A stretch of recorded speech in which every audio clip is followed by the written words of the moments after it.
মগরাহাটে উদ্ধার আগ্নেয়াস্ত্র। মগরাহাটের কালোপাহাড় চক গ্রাম থেকে আটক করা হয়েছে এক ব্যক্তিকে। উদ্ধার 5টি ওয়ান শাটার দেশি আগ্নেয়াস্ত্র, পাইপ গান সহ 41 রাউন্ড গুলি। মগরাহাটে উদ্ধার হয়েছে আগ্নেয়াস্ত্র। বিপুল পরিমাণে আগ্নেয়াস্ত্র উদ্ধার করেছে পুলিশ।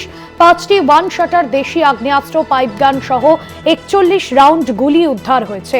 মগরাহাটের কালাপাহাড় চক গ্রাম থেকে আটক করা হয়েছে এক ব্যক্তিকে। বিপুল পরিমাণে আগ্নেয়াস্ত্র উদ্ধার করেছে পুলিশ। মগরাহাটের কালাপাহাড় চক গ্রাম থেকে আটক করা হয়েছে এক ব্যক্তিকে।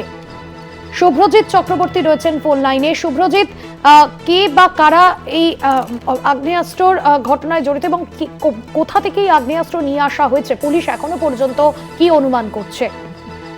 দেখো, তোমায় জানিয়ে রাখবো, যেটা মগরাহাট থানার পুলিশ গোপন সূত্রে খবর পায়, এই খবর গত 25শে জানুয়ারি মগরাহাট থানার পুলিশের কাছে আসে গোপন সূত্রে, এবং তারপরই কিন্তু মগরাহাট থানার পুলিশ অভিযান চালায় এবং সেই অভিযানে কিন্তু যার কাছে ছিল এই আগ্নেয়াস্ত্র তাকে কিন্তু গ্রেপ্তার করা হয় এবং এই যে আগ্নেয়াস্ত্রগুলি সেগুলো উদ্ধার করা হয়। যেটা পুলিশ সূত্র মারফত খবর, যে 5টি ওয়ান শাটার দেশি আগ্নেয়াস্ত্র এবং একটি পাইপ গান সহ 41 রাউন্ড গুলি উদ্ধার করা হয় পুলিশের পক্ষ থেকে।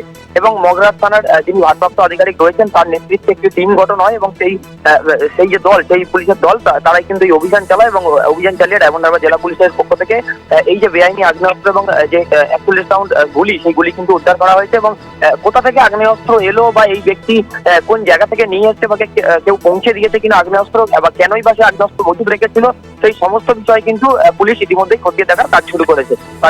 ধন্যবাদ জানাবো। শুভ্রজিৎ চক্রবর্তী ছিলেন আমাদের প্রতিনিধি ফোন লাইনে।